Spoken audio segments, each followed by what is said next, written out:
Welcome students, मैं नवीन कुमार आपका स्वागत करता हूं द स्मार्ट एकेडमी के इस वीडियो में।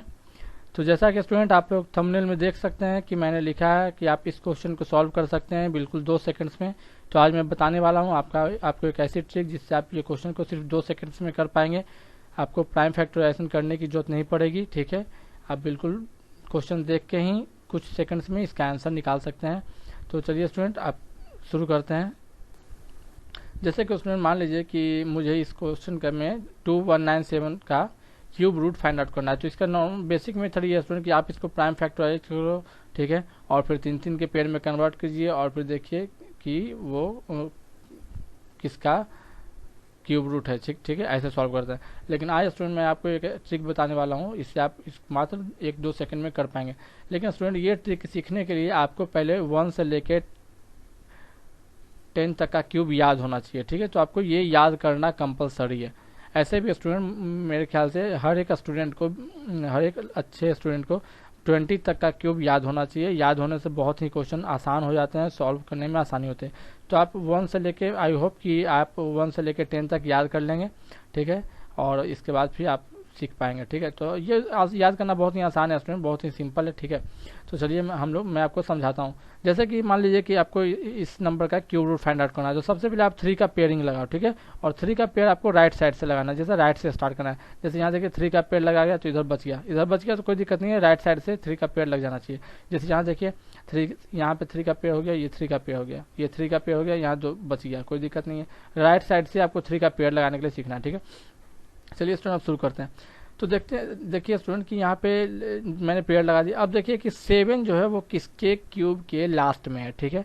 तो यहाँ पे आप ये लिस्ट चेक करेंगे तो आपको पता चला है कि 7 केवल 3 के क्यूब के लास्ट में आता है। तो यहाँ पे लिख दीजिए 3।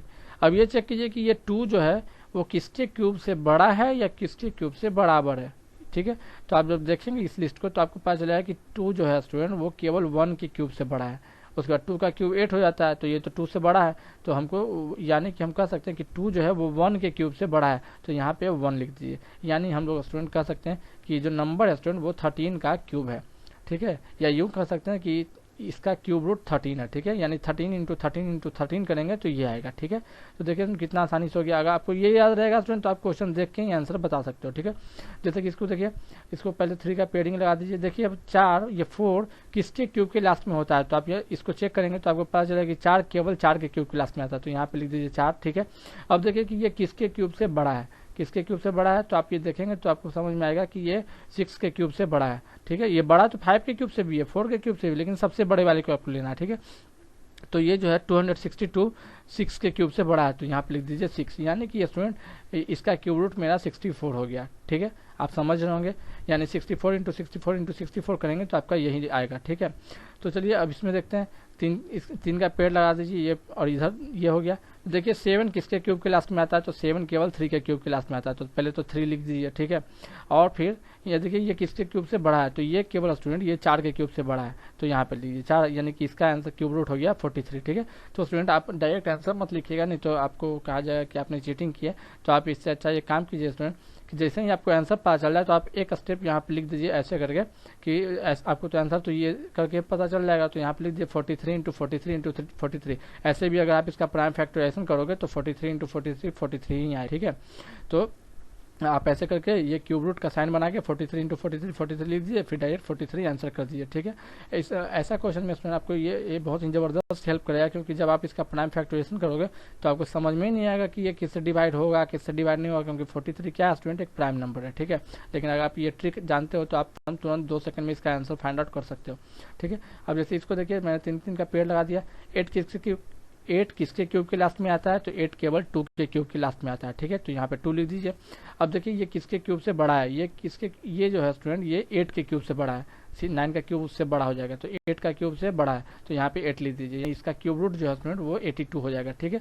तो एक स्टेप यहाँ पे एक बढ़ा देते हैं कि इसको क्यूब रूट करके इसको हम लोग लिख सकते हैं 82 इंटू 82 इंटू 82। और आपको पता है कि यहाँ पे यहाँ पे 3 लिखा हो और ये साइन लिखा हो तो इसके अंदर कोई 3 चीज मल्टीप्लाई में हो तो उसमें से एक बाहर निकल के वही आंसर हो जाता है, ठीक है। आंसर तो आप तुरंत फाइंड आउट कर दोगे। ये केवल स्टेप है एग्जाम में लिखने के लिए, ठीक है। देखिए सुन यहाँ पे 3 का पेड़ देखिए 4 किसके 4 के लास्ट पेड़ क्यूब के लास्ट में आता है। तो 4 के लास्ट में 4 के क्यूब के लास्ट में तो 4 ले दीजिए। ये किसके क्यूब से बड़ा है। तो ये देखिए ये हमारा 7 के क्यूब से बड़ा है, ठीक है। तो यहाँ पे 7 लिख दीजिए, यानी इसका आंसर 74 हो गया। देखिए स्टूडेंट अब इसमें भी देख लीजिए, क्यूब 6 किसके क्यूब क्लास में आएगा, तो ये 6 के क्यूब क्लास में आएगा, तो 6 लिख दीजिए। 46 किसके क्यूब से बड़ा है, तो 46 हमारा 3 के क्यूब से बड़ा है, ठीक है, क्योंकि 4 का क्यूब देखिए 64 हो जाएगा, जो कि उससे बड़ा हो जाता है। तो 3 के क्यूब से बड़ा है, तो यहाँ 3 लिख दीजिए, यानी ये 36 का क्यूब है, ठीक है। तो इस ट्रिक से स्टूडेंट आप बहुत सारे क्वेश्चन को देखी के सॉल्व कर पाएंगे। बहुत ही मज़ेदार ट्रिक है, आप अपने बुक के अधिकतर क्वेश्चंस को सॉल्व कर पाएंगे, ठीक है। अब आपके मन में ये आ रहा होगा कि अगर मैं ये पूछूं कि 7, अगर यहाँ पे होता 75 एंड 907 तो क्या होगा। तो स्टूडेंट आप याद रखिए कि क्वेश्चन ऐसा कोई जरूरी नहीं कि इस ट्रिक से आप सभी क्वेश्चन को सॉल्व कर सकते हैं, लेकिन याद रखिए कि बुक में अगर क्वेश्चन ऐसे दिया हुआ है, इसका मतलब कि वो नंबर एक परफेक्ट क्यूब होगा, ठीक है, तभी वो क्वेश्चन ऐसे दिया गया है। और परफेक्ट क्यूब को ही हम लोग आंसर ऐसे निकाल सकते हैं, ठीक है। हर एक नंबर का ऐसा नहीं निकाल सकते हैं, केवल परफेक्ट क्यूब का ही निकाल सकते हैं, लेकिन ये बात भी फिक्स्ड है कि अगर कोई नंबर क्वेश्चन में ऐसे दिया हुआ है तो वो परफेक्ट क्यूब ही होगा, तभी दिया हुआ है, ठीक है। तो आप स्टूडेंट आराम से इसको याद कर लीजिए, उसके बाद फिर आप कोशिश कीजिए, आप खुद भी ट्राई आप सॉल्व कर पाएंगे।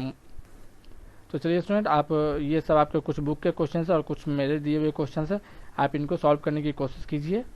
आई होप कि आप कर पाएंगे, लेकिन मैं आशा करता हूँ कि आप लोग पहले 20 तक का क्यूब याद कर लेंगे। और इसको तो सॉल्व करने के लिए 10 तक ही याद होना जरूरी है, लेकिन 20 तक का याद करने से स्टूडेंट आप बहुत सारे क्वेश्चन में आपको हेल्प होगा, इसलिए मैं आपको याद करने बोल रहा हूँ। तो स्टूडेंट आप पहले 10 तक याद कीजिए, फिर इसको सॉल्व करने की कोशिश कीजिए, आप कर पाते नहीं। अगर आपको 10 तक याद है स्टूडेंट, तो मैं गारंटी देता हूँ कि आप इसको 2 सेकेंड्स में सॉल्व कर सकते हैं, ठीक है। तो चलिए स्टूडेंट, आज के लिए बस इतना ही। Take care, keep smiling, keep learning, for watching.